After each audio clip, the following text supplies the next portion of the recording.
রাধে রাধে। তোমাদের মধ্যে অনেকেই জানতে চেয়েছো আমাকে মেসেজ করে যে কেন আমরা 23 তারিখে একাদশী ব্রতটা পালন করছি না, কেন আমরা 24 তারিখে মহাদ্বাদশী ব্রতটা পালন করছি।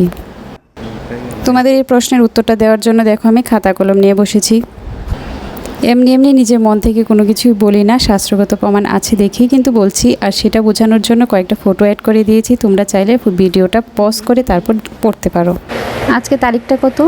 23, ঠিক আছে। আর আমরা কবে মানব? 24 তারিখ। 24 তারিখে দ্বাদশীযুক্ত একাদশী আছে, আমরা সেই একাদশীটা পালন করব। আজকে 23 তারিখ, আজকের একাদশীটা আমরা পালন করব না, কিন্তু কেন সেটাই আমি তোমাদেরকে বলবো এখন।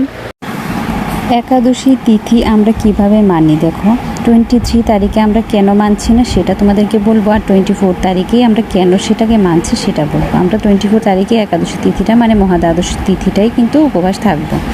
এখন তোমাদেরকে বলছি 24 তারিখে সূর্য উদয় ধরো এই টাইমে হয়েছে।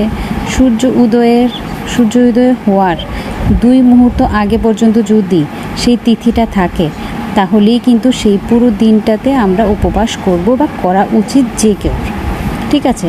এখন এমনও হতে পারে যে সূর্য উদয়ের পরে আধা ঘন্টা পর্যন্তই একাদশী থাকলো বা 1 ঘন্টা পর্যন্তই থাকলো, তারপরেও কিন্তু এই দিনটাতেই উপবাস করতে হবে।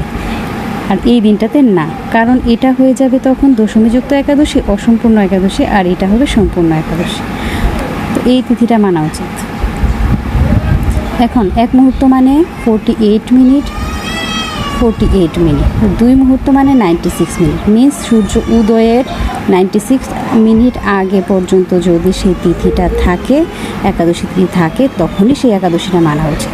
আর একাদশী তিথি যদি 1 ঘন্টা 2 ঘন্টাও থাকে তারপরও কোনো সমস্যা নেই। দ্বাদশীযুক্ত একাদশী মানে মহাদ্বাদশীর উপবাস হলে আর সেটার ফল অনেক গুণ বেড়ে যায়।